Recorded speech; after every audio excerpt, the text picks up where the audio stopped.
Hello again, everybody, and welcome to another one of our Magic the Gathering Arena live streams. We have a very special focus for today's stream. This is one of our developer insight streams.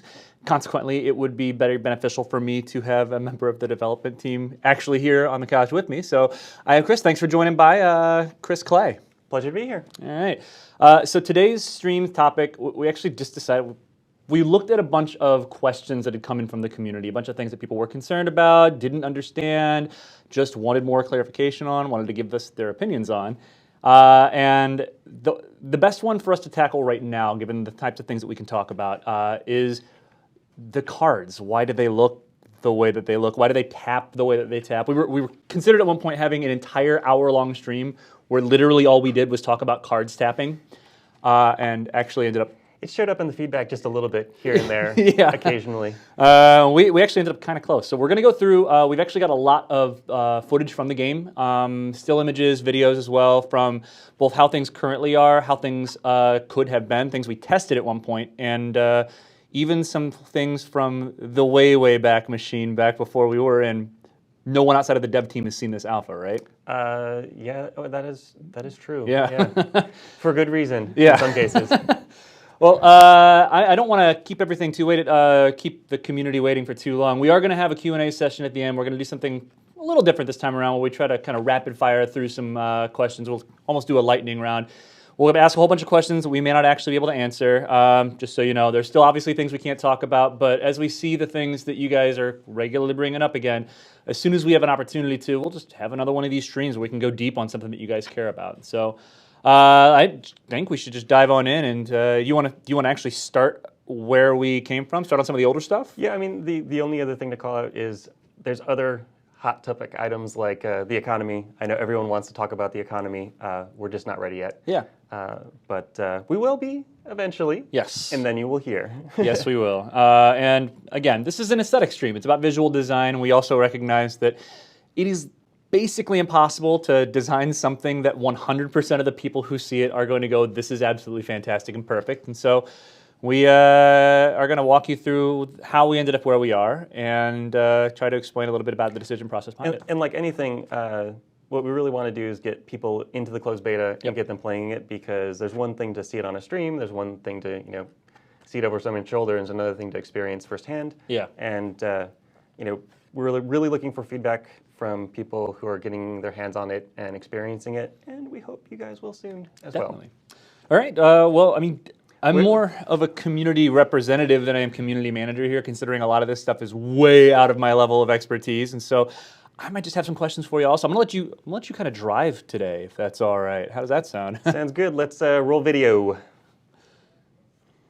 So what you're seeing here is a mock-up from the way back machine of an early concept for contextual digital cards. And one of the first versions of tapping that was tried. Part of the goal when creating these mock-ups was to keep the cards and all the relevant information facing the player, just make it a lot easier to parse what's going on. So they created a back tap element, and when you tapped the card, that tapped over to let you know what was going on. It's kind of that vertical rectangle that you can see when the cards are untapped, like the green rectangle behind the green card, the red rectangle behind the red card that turns sideways instead of the card itself. Yep. So very early thoughts on what might work. And after this, we went on to trying some of it in a very early prototype of the client. Apologize to the art team. This was before the art team had really come on board, but let's roll the next one. So this was the beginnings of trying to get it working in the Unity client long ago. And we've got a vigilance creature and a non-vigilance creature attacking. And what we found right away with this is with just that back tap element, it was not parsable. It was really difficult to understand what was tapped, what was untapped, what you could and what you could not do. This was before we had a lot of the highlights on cards that would allow you to know what you could act with and what you couldn't, really popping out. So I do have a question for you, actually. So part of the reason we had that back tap element in here is because it looks like we've like you guys made the decision to go with the art as the primary focus for what the cards are represented on the battlefield, right? Yeah, I mean that was from internal to the dev team, and some user testing and just feedback in general of like what do people really focus on when they're trying to parse what card they're seeing, and the most common element was the art, followed by the title, and then card text. Even when you're looking across at your opponent's cards, it can be difficult sometimes to read the text and see what's going on, but you can sort of see the general shape. And what we keyed in on was the title bar, the type bar, and that art, because the art really is what shines in so many ways, especially from this foil. I've done Magic coverage for a really long time, and it's one of the things that helps us identify cards in coverage as well, because when the top-down camera is there and you're covering a match, it's actually can be kind of difficult sometimes to read exactly what's on the cards, but the picture is the one thing that you're going to be able to parse no matter how far away it is. And so I guess that makes sense. Yeah, and before we roll the next video, a little bit of backstory on it, in that this is sort of a jump ahead a number of iterations, in that post the back tap element, we started rotating the cards. The very first thing we did was rotate 90 degrees, and the reaction was visceral and strong in hate. There may have been a few voices that were like, yeah, I can see that, but the hate for it was pretty universal. We tried a whole bunch of angles, and it's something I know I'm not necessarily proud of, but there was sort of a frustration. Well, like, fine, we won't tap them at all, and roll this next clip, and you will see something we tried that was an abject failure in many ways. So, yeah, the opponent has some tapped elements here, his planes and his artificer, and we're about to cast a Hunt the Week here, and tap some cards on your side. Yeah, those force, they're about to tap. Oh man, you guys went super minimalistic on this. Like that tiny little tap symbol on the bottom is the only way to determine that something is tapped with this, right? Yeah, this is also a point in time where we had pulled back on the dimming of cards. Mm-hmm. We had gotten to a point where dimming was representing a few too many things. It was what you could interact with versus what was tapped, and we had pulled all the way back to just, if it's tapped, it gets this little symbol. Obviously didn't work. What you can also see in this is further iteration on the CDCs. There were plenty of problems here too, especially with the cards in the hand. The CDCs are contextual digital cards, right? Yes. What's the reason that cards don't look the same way they do when they're fully blown out, like the Hunt the Week was right there, right? Yep. And the cards in hand here aren't quite the right aspect ratio. Yeah. It was a further iteration. It didn't work, so we moved on. And eventually, through all the iterations, we will end up at our next image. Yeah. So yeah, you'd actually mentioned all the different angles and the things that you tried, and like adding the tiny little tap elements and like the larger one that we see in today's like view, effectively. I mean, we'll get to walk through and see what all that stuff looked like right now, right? Yeah. So one of the other general things that we found, which isn't surprising because it's pretty true in a lot of things, is any one individual element calling out a piece of information won't read particularly well. Typically, we found we had to hit people with multiple pieces of data about board state. Sure. Okay. So just angling a little bit wasn't enough. Just having a tap symbol wasn't enough. It's just shading it slightly differently wasn't quite enough. Okay. So it was in the combination of all of them. Though to reach this, what we actually did was dimming plus the symbol. And once we had those, we tried adding back in just a little bit of the slight tap. So this is where we are today. This is the thing that some of you out there love, some of you out there hate and are very vocal about that. Some of you, don't care one way or the other as long as it plays well. Let's look through some iterations on how this ended up getting to this point. Yeah, so basically what I did is went into the Unity editor and played around with a bunch of the options. I'm like, why didn't you just do X? So let's page through and talk about them. In this next one, all we've removed is the tap symbol. Mm-hmm. This still does read. Yeah.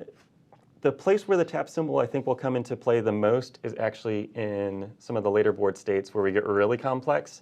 But again, it was just that extra little bit of information that really clarified for people what was going on.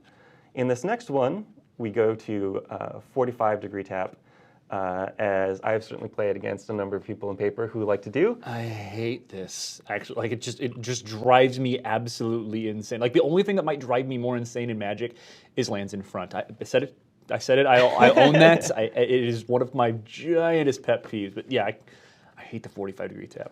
Yes, I mean, some of the things that it does do, it still makes the cards mostly parsable in terms of being able to read the power toughness, see the art, see some of the symbols on there, but it starts getting more difficult.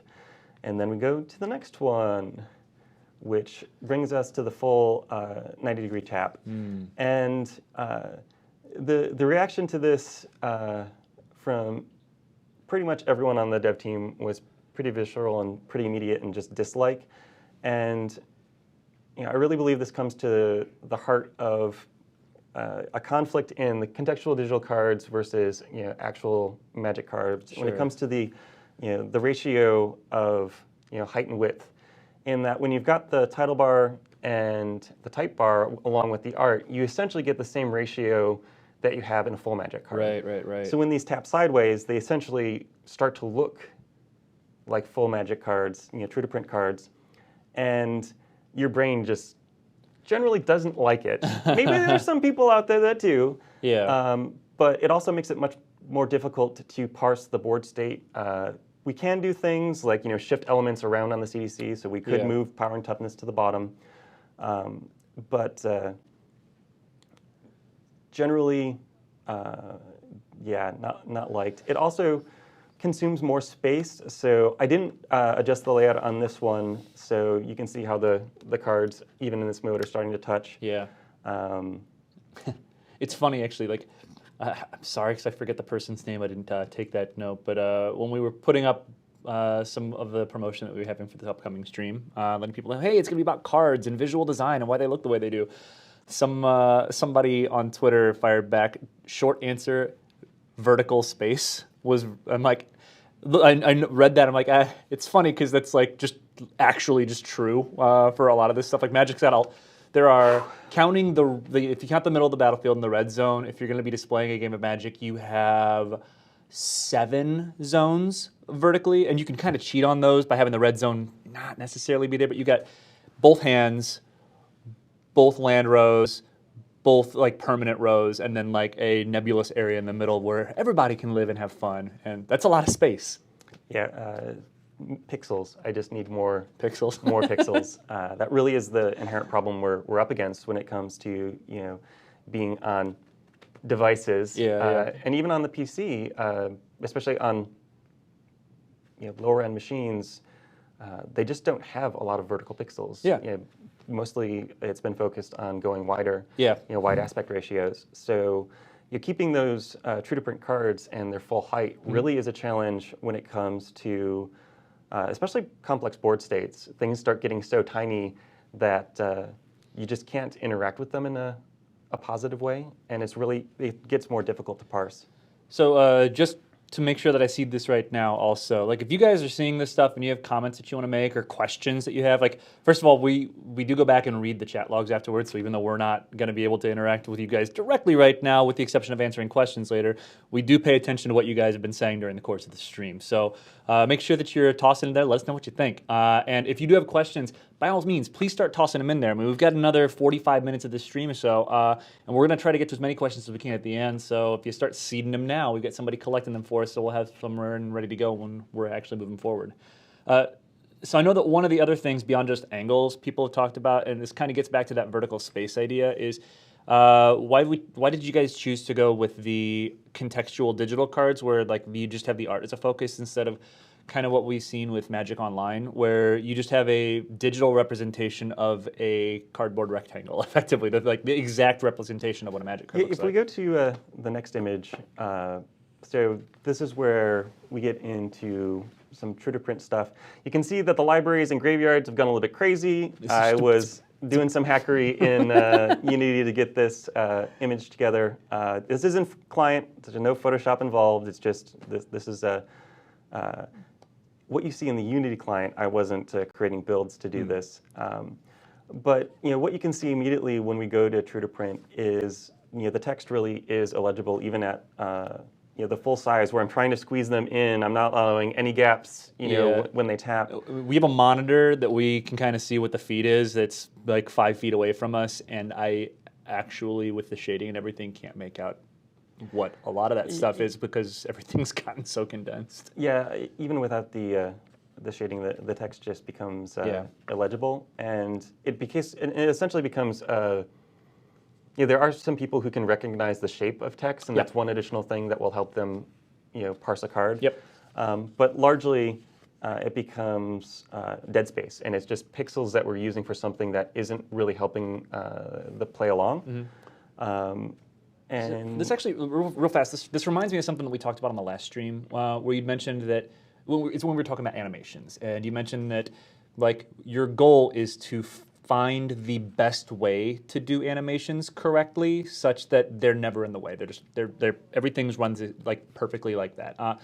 And seeing the cards, making the decision to go to the contextual cards, it reminds me a lot of finding a way to provide as much information as possible in a way that doesn't get in the way. Because the text on the Magic cards, it matters. It matters a lot. It tells you what the card does. But even if you've chosen to go a different visual style because it's required, you're trying to find as many opportunities as possible to give people access to that information should they want it. Like the mouse over, the fact that you can right-click to blow stuff up, like looking for other opportunities to provide the same functionality without trying to get in the way of what the game is doing, right? Yeah, I mean, even there with like the right-click to bring up the enlarged view from the last stream to today, actually, for the Vampire Mofolk stream, it would have been in there. We changed it so that when you right-click on a card, it just creates a duplicate up there instead of sort of transferring it up there.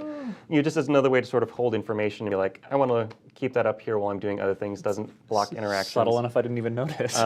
Yeah, so we're looking for little things like that. Even today, this morning, I was working with a couple of the developers to try and figure out why some sequencing was taking a little bit too long. And there's lots of different elements, from the animations along the splines to the visual effects to just some of the things in code. And improving some of the spellcasting sequences was touching it in all of those places. It's making sure that the animations and everything are crisp, making sure that the code is flowing correctly and all the weights are weighting as they should as we go through the different game states. And the real goal for those animations is to provide you with useful information. It isn't something that we're like, we want you to wait and watch all these things because we put a lot of effort into them. If they're not useful, they're just in the way, that's not the goal of them. It is to tell a story.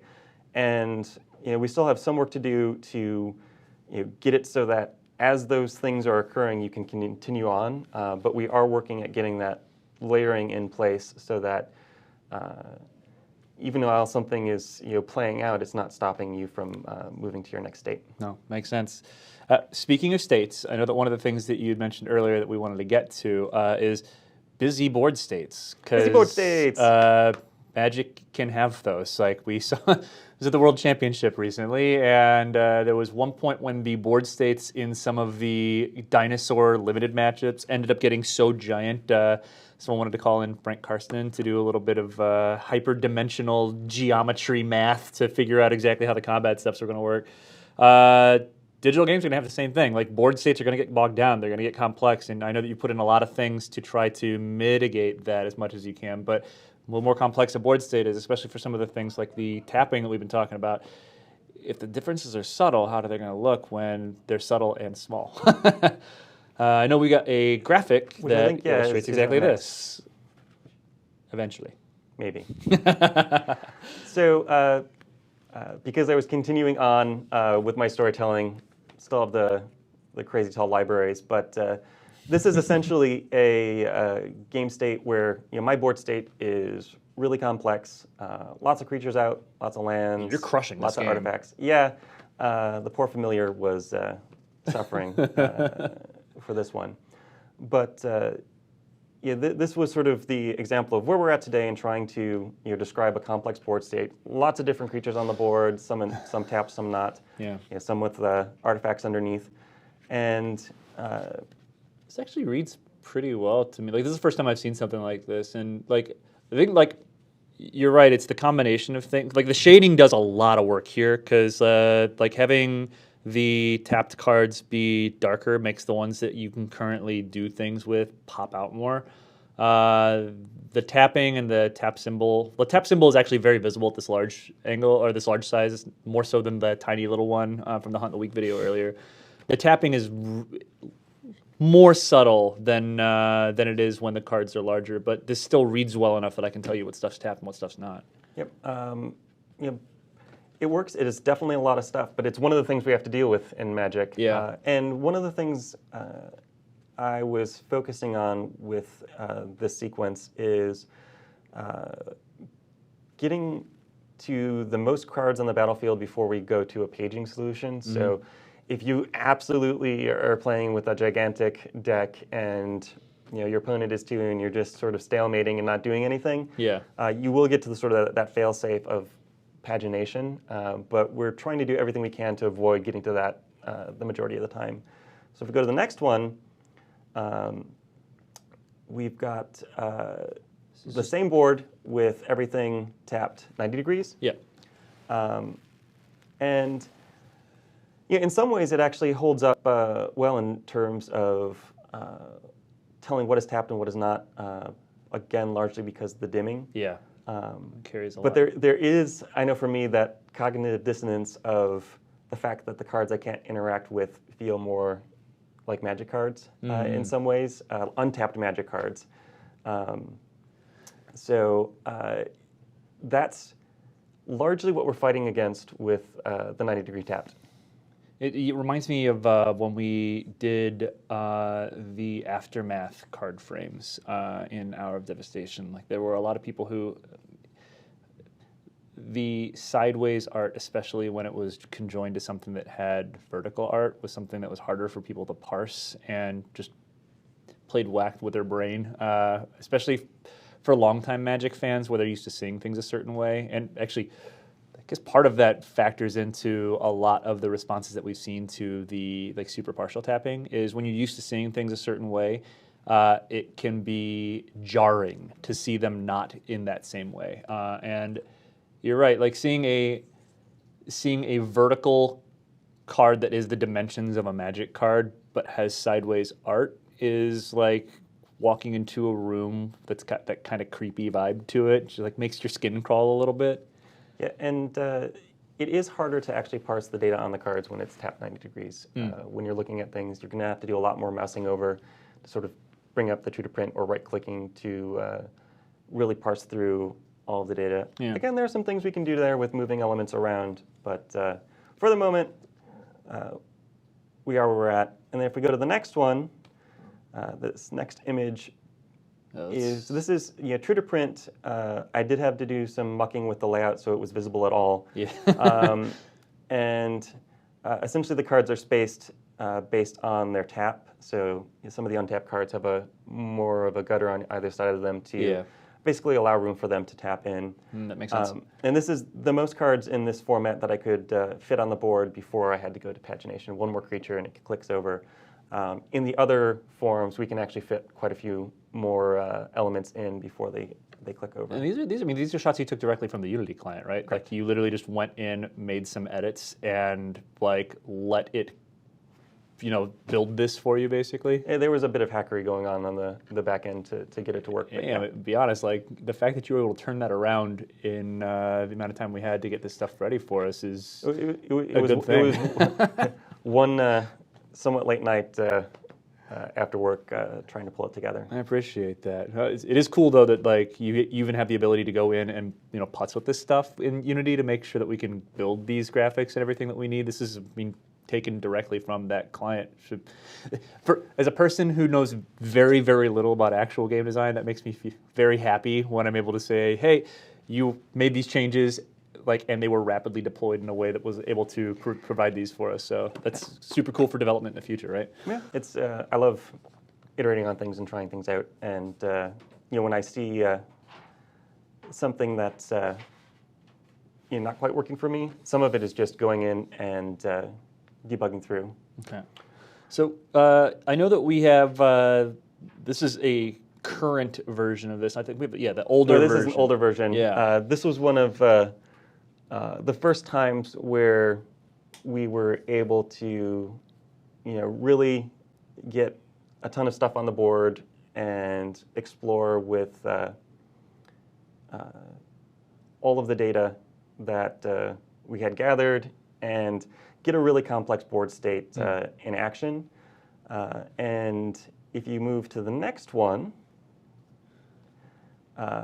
this was actually a screenshot one of the developers sent me during a playtest yesterday of we were doing some Ixalan constructed, and they got a really complex board state, and he was using the Shapers of Nature to try and dig through his library to find a solution to not die. So this actually happened? Yep. So that's David Corus playing against Kelly Hamilton in a playtest, and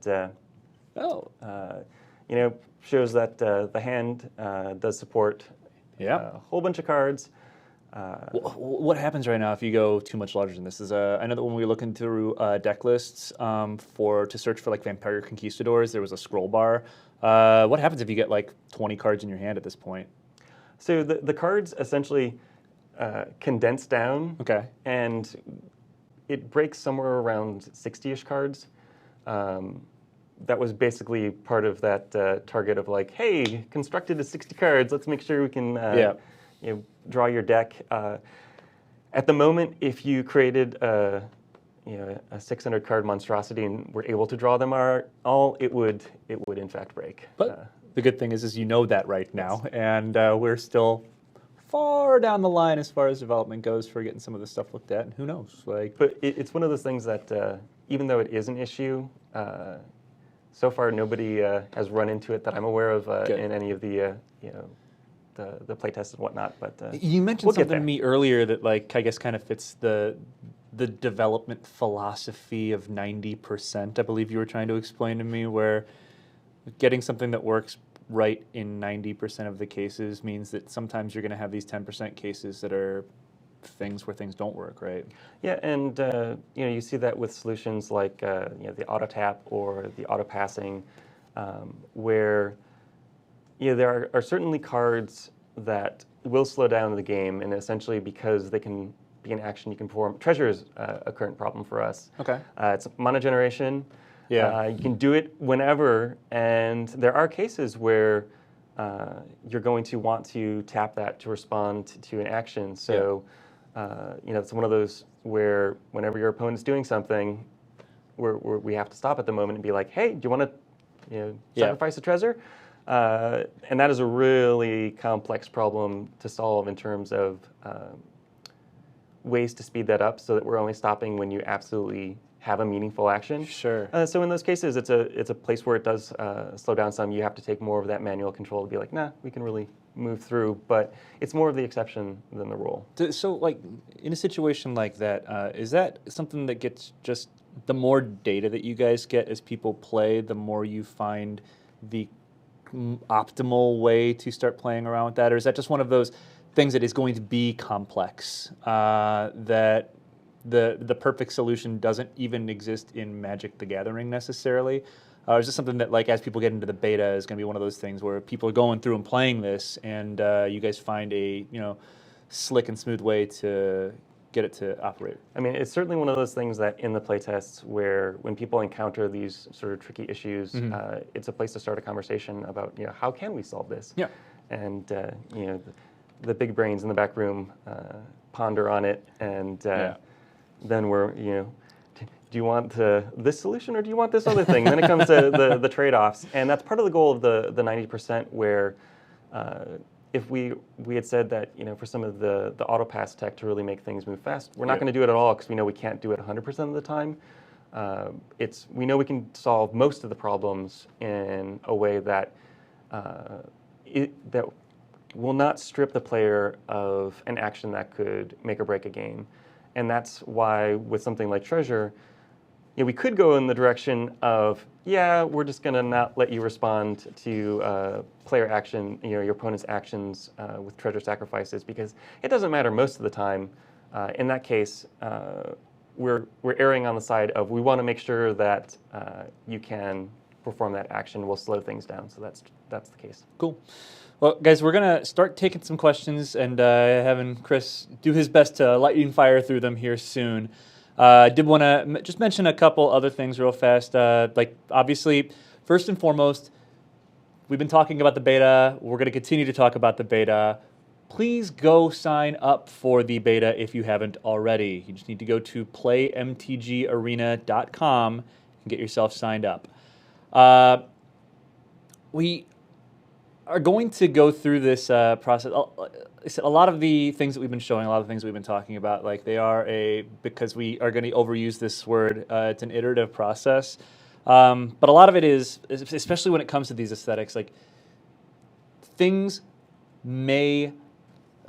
opinions change as people get their hands on things. I know this has happened to me. Like some of the older stuff that we went through, like is stuff that I haven't seen. Like the very first couple of videos where that is a state of the game that I never actually got to see myself. But then the one that had the turn counter that moved through the middle is exactly something that I had. I think that's the very first look that I got at the game is when it looked a lot like that. And I know that my very first initial reaction to the slightly tapped cards was one like, this looks really weird. And the more I played with it, the less it actually mattered to me. And it is something where I see the benefits to play. And I know that a lot of these things are going to be like, as people get in and get their hands on things through the beta, that's when getting the feedback from people who have tried to put this into use is going to be really, really important for us to make sure that, you have all of these ideas, you have these things that you tried, you have the reasons you don't like them. It's really important to see what happens to people outside the company once they get their hands on these and how their opinions might be at that point. Yeah, and I mean, we have our own wants and desires. We've got our own history, the own story of development, but we are absolutely listening. We're making changes, based on the feedback. People who are playing sort of our internal playtests on the weekends. We send out surveys. We get them all back. Get to read through a lot of very interesting comments, and that does inform where we go next. It is a part of it. The other thing to sort of comment on is the settings debate. Well, why don't you just make it an option? Sure. In some ways, that's sort of the easy way out of you toggle everything, you make everything an option, you make them highly customizable. Yeah. But that does lead to costs. Even if it is necessarily easy to change between an 8-degree tap or a 90-degree tap, it has knock-on effects. I call it the swimming effect. In a game long ago, I added swimming because it was easy for me on the tech art side to create animations, the rigs, and all the logic behind it, and that led to somewhere around, I would guess, about 10 years of man days of development work to make everything else work with it between AI and whatnot. And some of those things that we're pushing back at is because we really are trying to refine down to the option that's going to work for the majority. Yeah. And that probably will make some people unhappy, and sorry for that. But we're trying to start there rather than just bail on the problem and say, well, we'll make it an option. Sure. And again, at the end of the day, this is us putting our best foot forward. Like you saw a lot of the iterations that we've gone through this stuff. Like dev teams tried a lot and have their own reasons for thinking the things that they think and for getting to the place that we got. But again, at the end of the day, you guys are the ones who are going to be playing the game and making sure that you understand kind of how we got to where we are. Once you get your hands on the game, if it turns out that people just don't like things, like there are ways for us to re-explore stuff. Those conversations can be had internally as with people, things need to go a certain way. That's when the big hats start talking about those. Do you want it A? Do you want it B? Inside the building to make sure that we get things presented to people the way that they want. Yep. So, cool. Well, I'm going to go with my incredibly high-tech method of getting my questions from chat. And we're going to start to answer a couple of these questions. So please keep them coming. I have it's not too bad a list right now, but we're going to try to move through these quickly and get as many questions as we can. So please make sure you toss them in the Twitch chat so that we can get started asking these. I am going to start off with let's see, Aura Rui. Oh wow, yeah, my thing just populated with a lot of questions. Aura Rui, which I just am hoping I pronounced properly. So this won't be another Duels. That is the question. The answer is no. No, it's Magic the Gathering Arena. Yes. Let's see. Zatanail, is it true that there will be no sideboard on MTG Arena? I don't think we ever came out and said that. Yeah. That is not true. That is not true. There you go. Let's see. Hannibal 939. You will be able to buy singles too? Question mark. This is where we're going to defer to our. This is an economy question, so we will answer that question later. Yeah, it is something we're working on. Yeah. Let's see. Scrooge says they have two questions. First, what multiplayer formats are there? I know we kind of addressed this on the last stream or in previous streams that we've done. Right now, focusing on PvP, 1v1. So this is 1v1 versus like two-headed giant, I'd imagine, or maybe just 1v1v1v1, that kind of stuff. Yeah. So we are focused on 1v1. There are other digital options for playing, multiplayer formats, and not a problem we are working on at the moment. Okay. Ooh, this is a good one though. Does playing with friends give in-game rewards? That is, even if we can't answer that right now, that is definitely something that is cool to think about, because I know that having a social aspect to the game is super important. Right. So the answer to that is complex. It depends. Okay. Well, definitely something to look at when we get to the economy stream that we'll do. Almost certainly, since it's probably the biggest outstanding question that people have. I think the two biggest avenues of questions that we've got are what's going on with the closed beta, which we have a show in 2 weeks to give you all of those details. Literally 2 weeks from today at 1 p.m. Pacific time. And then the economy stuff, which basically when we get to the point when we've got stuff to tell people, when we get people in testing that stuff we may for need us. a panel of people to do that stream. No, which I'm happy with. I want to get as many people who can speak as experts to what we're doing as possible talking about that stuff. So let's see. Play next level. Question 1. When can I has heart? Sometime in November? Sometime in November. Closed beta phase 1 begins in November. And again, 2 weeks from now, tune in. We'll give you guys a lot more detail than I think a lot of people think we are actually going to give them in that show when it comes to the closed beta. You shouldn't have any questions by the time we're done with everything. And right now, is it PC only? Correct. And that is a thing right now. I know we mentioned getting into the Unity client. Part of the reason Unity is important to us is the flexibility behind the engine. Is that right? Right. So it's one of those things where we can build out to a lot of other formats. Yeah. But for the moment, we're focused on PC. For that same reason of you split your focus across multiple, endpoints. Takes away from somewhere else. Yep. And we're still in active heavy iteration. Going wide there is something for later. Cool. Let's see. Oh man, why do I have to pronounce these Twitch names? This is so hard. I'm glad it's you and not me. Yeah, Anatlas Nair. Oh, that's Ryan Sultana backwards. I caught that one. Why do we need the card names if they're so small? So we had actually done an iteration where we did not have the title, the name at the top, and we got a lot of feedback from people saying that they really liked having it there, even if they couldn't read it because they read the general shape of the letters, and that actually was what they wanted. So we tried adding it back in, and generally the feedback when we added it back in was very positive, so we left it. Cool. And that's something that obviously could be something we ask questions about when people get into the beta also, right? Yeah, cool. The Alley Cat asks, are there going to be any plans to showcase the visuals of player lobby, deck building, deck collection features of the game? I can absolutely say that the answer to that question is yes. Timing is something that we're going to have to work out, but I know that as soon as we get things exactly to the state, because I mean, focus has been on playing like the duel scene, I guess as it's called internally. Yeah, internally we call it the duel scene. It's the battlefield. Yeah. It's where you're playing Magic has been a large part of the focus because that is the heart of the game. Right. And sort of the meta play aspect of it, everything that's happening outside of the duel scene is stuff we're actively working on, which is why we're talking a little bit less about that stuff. Yeah, but I can tell you right now, as the person who is starting to figure out what the content for these upcoming streams is, I have every intention of showcasing that stuff as soon as I get the green light and go ahead. Let's see. B-Train 615, returning player here after years being away. Is this new platform taking the place of MTGO or separate? Separate. Separate. Yeah. I mean, just as we talked about before. Yep. You want your two-headed giant, your commander fix, whatever. Yep. Yeah, you're going to be playing it on MTGO. Exactly. So, yeah, totally separate. MTGO is there for its things. This is going to have a different structure for a lot of stuff. So it is, I mean, both will let you play Magic the Gathering. Yep. And that's kind of it.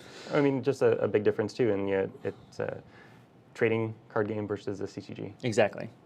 So Mr. Punching Bag asks, so when is the beta going to start? That's what we need to know. Do you want to handle this one? Sometime in November. Sometime in November.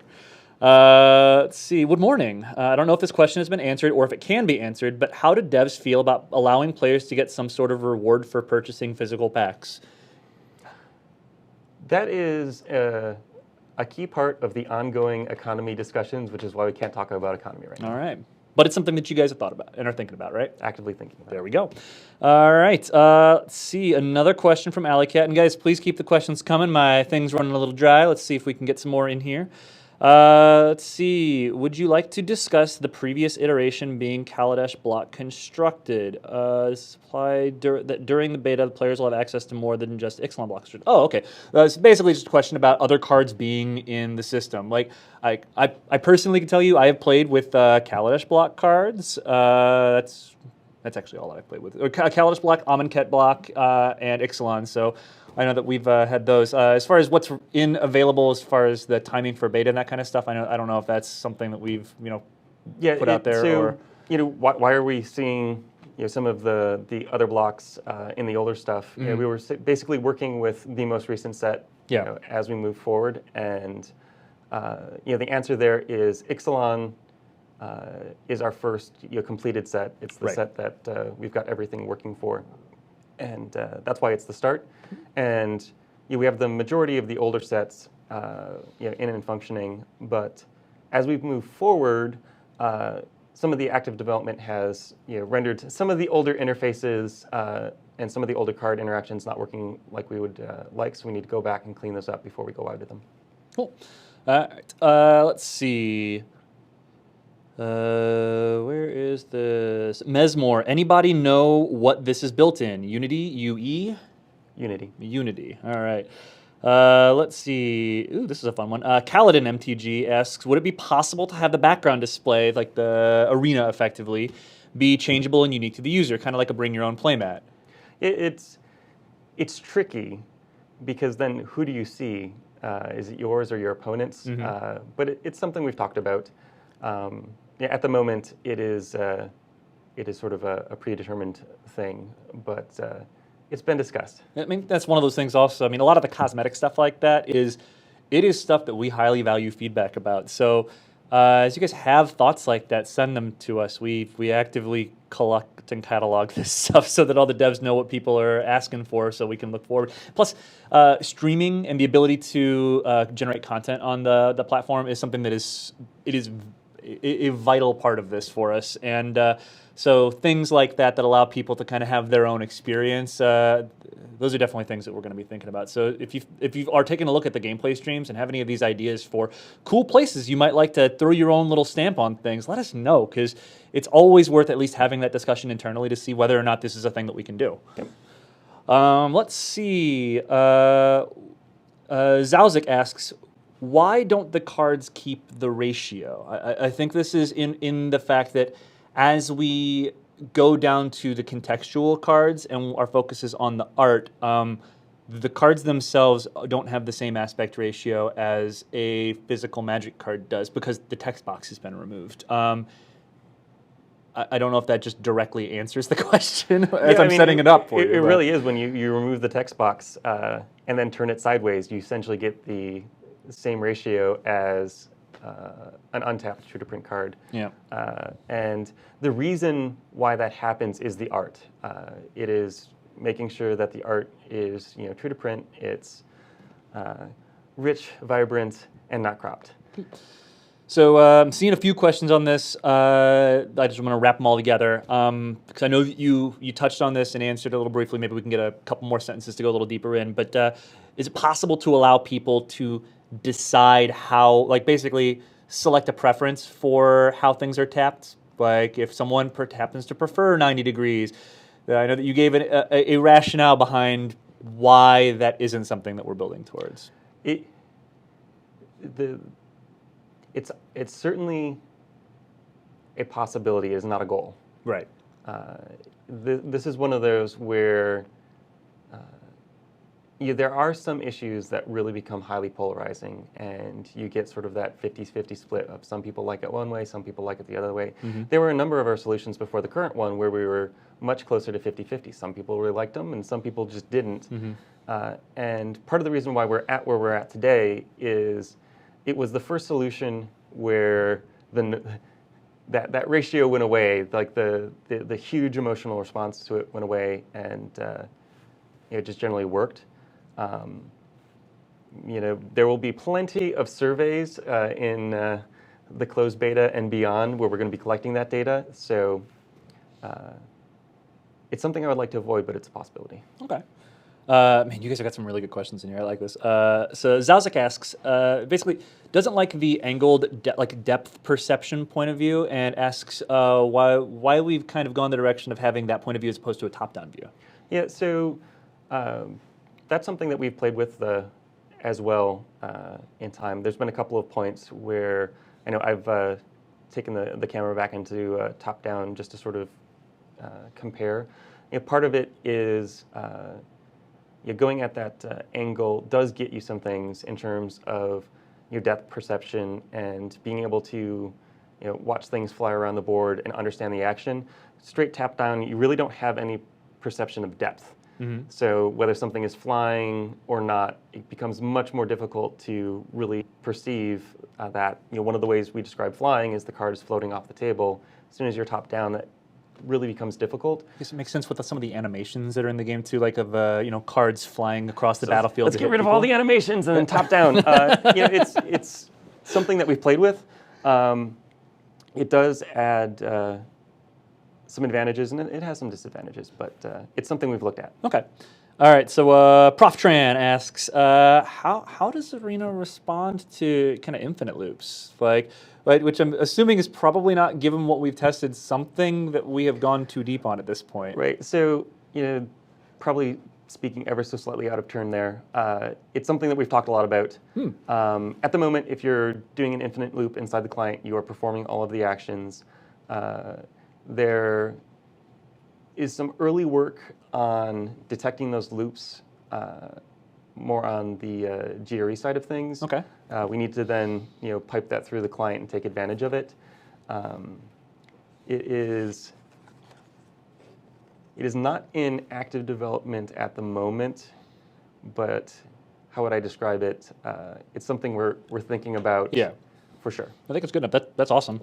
I'd actually had a couple people ask me that via Twitter before. I'm just like, I have no idea. It's like Ixalan Limited right now that I've been playing on. Like, I'm sure there might be a way to go infinite on that, but that's it. Let's see. Samwise asks, I can mouse over cards to get to the full state, right? Correct. Yes. All right. Nice and simple. Right Justice asks, what happens when you have multiple walkers out? Actually, we had a graphic that has that one of the still images we have, where there are 4 walkers on one side, multiple walkers on the other. It's an older image, but it checks out. Yeah, and it does have that full, there it is, perfect, beautiful, yeah. So that is your answer right there. That's what happens when you have multiple planeswalkers out. They just hang out in the the planeswalker friend area. It's the cool buddy zone. Jace gets his own buddies of himself. Yeah. Oh, and in fact, I actually did get to. I have seen Jace Ultimate in the beta that we had before as well. So, or the demo that we had before. So, All right, let's see. Discourage has another sweet question. Magic Duels had this. Can cards resort on the part as soon as targets for blocking and attacking are drawn? I am not 100% positive what that means. Can cards resort on the part as soon as targets Can the question be clarified and we'll get back to it? Yes. All right, let's see. Kami Puddin asks, how do you line them up when they're too deep? I'm assuming this is like when you got... Yeah, are you asking specifically So about... this is in combat? Yeah. So right now, combat is cross. Like you'll see that in any of the streams we've done where you've got all those blocking lines and cards fly across. We do have that graphic that shows it is... This is the top player, Kellen, in this one here. That is or Kelly H. Yep. Has that's too deep on the blocker's side, and those splines you were talking about helps kind of direct traffic here. Yeah, I mean it gets it does get confusing when you get this many on the board. We have some things we have talked about in terms of lining things up. It gets into a little bit of a tricky problem of after each block, do we line up and then reshuffle the board and sort of making it more complex to parse your state because it's getting reshuffled. Yeah. There's problems to be solved. There's something we've talked about. It's something we've talked about. Yeah, something we talked about. You got a working solution for it now. No promises on that one, but there are certainly some strong opinions in the dev team on that and what we would hope to do. Understand. Just so you guys know, we got about 4 or 5 minutes left of questions, and then we're gonna let you guys know about some stuff we've got upcoming before we call it a day. And Chris goes back to work making the game. So. Let's see. Niesels asks, how is looking in the graveyard visualized? Because I know that right now it's just kind of a pile of cards right there, but you can click on it, right? Yep, you click on it and it brings up a browser, and you can scroll through all the cards in your graveyard. Any cards that are interactable will be in that browser. If you have a card in your graveyard that is castable, it will show up in your hand with a special icon indicating that. That's also true for Exile. You click on the Exile zone, brings up a browser, but anything that you can cast will be showing up in your hand. Cool. Let's see. Plate Ire. Man, I've got to read these. Will Sealed be in this game?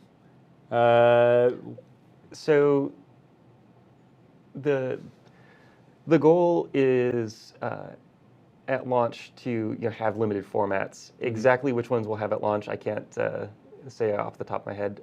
Other than draft, I'm willing to commit to that goal because, dear God, I want to play draft. But sealed is a more open question, just based on timelines. Okay, cool. Let's see. Rogan Azrael asks, when will players without DCI numbers be able to get in? All right, so I'll handle this one real fast. If that's all right. I don't know. So this is just kind of a priority queue closed beta into future open beta stuff question. Basically, it comes down to if you signed up for the closed beta, if you have don't have a DCI number, didn't play in the Ixalan pre-release, if you have linked your Magic Duels account, or if you played on Magic Online during the Ixalan release week or pre-release week, you should have already gotten your stuff for the closed beta priority queue stuff. If you didn't do any of the actions that get you into that priority queue, the way that we're going to work is the priority queue is a queue system. So the players who are on that queue will start filtering into the system when we go into the start of phase 1 for the closed beta. And as we fill through all the people who have gotten into that queue, once the priority queue is empty, we will start getting people in from the non-priority queue. So basically, it's just a question of us working our way through that queue. Once we've worked our way through that queue, everybody else will get in. So. All right. Magiduck has a good question. Is MTG Arena more focused on long-time players or noobs? I would say we're thinking about both. Yes. Most of the people on the dev team are more long-term players. We've definitely got some new ones as well, but it's trying to serve both. Cool. Let's see. I've got to parse between these questions. Ooh, Primeform wants to know, what happens to your cards when Standard rotates out?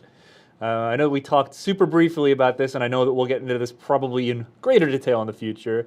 But, hey, the Ixalan at some point is going to go away. What if you've got a whole bunch of Ixalan cards in your account and, we're playing Standard? They're no longer useful for Standard. It's a pretty obvious one. There'll have to be a format in which you can play those cards. Okay, so we'll look for a way to make those cards usable, basically. Can't comment on exactly what that will be, but sure. We're not going to make them unplayable. Exactly, that's the important thing. They will not be unplayable. Let's see. Either Saint Crab. I'm going to read this as Saint Crab because I like it better that way. Can you draft as in a normal booster draft? That is what draft is. That is what you want as a plus. One of the other people working on this game is Ryan Spain, who I don't know if Ryan could live if he wasn't able to booster draft on things. So that's the goal, right? Let's see. We'll do a couple more questions and then we'll kick it over to the end. This is a fun one.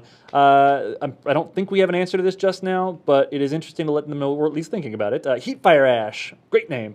How will turn timers work? That is another one of those things in active development.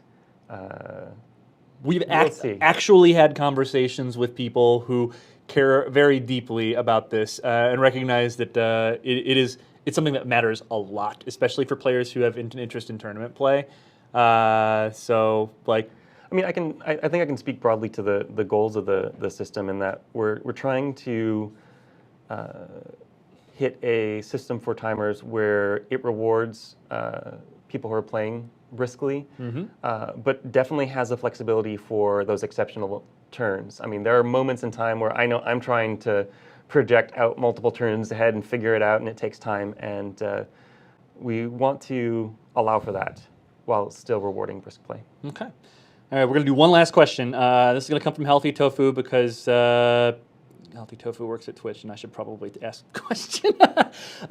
Can you enter a draft together with friends or create private matches for 8 people? We will come back to that one. We will come back to that one. So that is no. Ask us in the future, and we will have an answer. So sorry, I can't give you anything more right now, but we know that you want that. We'll see. Yeah. I mean, I know for me that is definitely a goal to be able to get together with people I know, especially being a East Coaster originally. There are people I love to play with. So yeah. The only other one, did we get back to the person who asked the question that we couldn't quite parse? We did not. So I'll keep an eye out. If we didn't get your question here and you want to ask it, by all means, please tweet at us. I'll toss up a post on Facebook after this as well. In fact, let's just go ahead and show you guys where you can get a hold of us if you don't know this already. Facebook.com/Magic the Gathering Arena and at MTG_Arena on Twitter. I really want to toss up a post on Facebook where you can leave us questions that you might have asked that we didn't get to today, and I'll do my best to make sure that I try to get as many answers as I can over the next couple of days to people. I'm not going to be able to answer everything and not be able to get to everything, but I'll do my best to try to get at least a few more questions answered. And if there's something that, again, if it's a large category of questions, that's part of what these shows are for, is we can go a little deeper on some of the big buckets of questions that people have. For those of you out there who are looking for your opportunity to get your hands on the demo, it is going to be going on a road show real soon, starting at the end of this month in Grand Prix Phoenix, October 27th through 29th, at Pro Tour Ixalan in Albuquerque, New Mexico, November 3rd through 5th, and at Grand Prix Portland in the middle of November, 17th to the 19th. If you show up there, we'll have a demo setup similar to what we had at HasCon. You have an opportunity to get your hands on the game, so you can guys let us know what you think. We also have some upcoming streams to tell you about, including a very special one next week where our community deck building challenge final results come together, as we're going to have Trump SC and Numat the Nummy here in the building to battle your community decks against one another. For those of you who didn't know, the decks that ended up coming out of it were a blue-red Primal Amulet deck, I believe. So spells.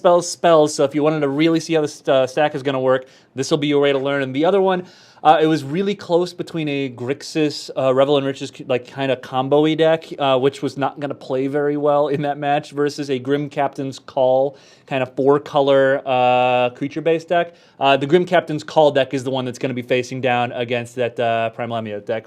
Well, we'll sit down and talk with Trump and talk with Kenji and see, which deck each of them wants to play. But that's next week at 1 p.m. And then just so you know, also, I've mentioned this a couple times before, 2 weeks from today at 1 p.m. Pacific time, make sure you come back in and we will sit down and have an opportunity to talk about the closed beta. I guess the last thing but not least, you want people to sign up for the beta, right? That would be nice. That would be very nice. Help your job, make it a little easier. Please, please, please sign up for the closed beta right now at playmtgarena.com. If you have not signed up for the priority queue and you believe that you are eligible for it, there's an FAQ on that page as well that will let you know how you need to go about making sure that you guys get in that priority queue. That's everything that I got. This is a lot of fun. We got through a lot more questions than we did previously. I really like this kind of like lightning rounds format of this. What did you think? Yeah, it worked for me. All right, cool. Put me on the spot more times. That's the idea. Is like, because I figure bare minimum, I really want people to know that even though we don't necessarily have answers that we can tell people, we're not just ignoring their questions. Like we know that you guys have a bunch of stuff that you want to know the answers to. While we may not be able to get to it, like we'll definitely let you know that it's on our minds. So and even if we're not speaking about it publicly, there are lots of conversations that occur just based off of the feedback that we're seeing. Yep. So thanks again for dropping by. Make sure you tune in next week at 1 p.m. to catch Trump and Kenji doing battle with your community decks. I'm Nate Price. This has been Chris Clay. Thank you again for stopping by, and we'll see you guys in 1 week.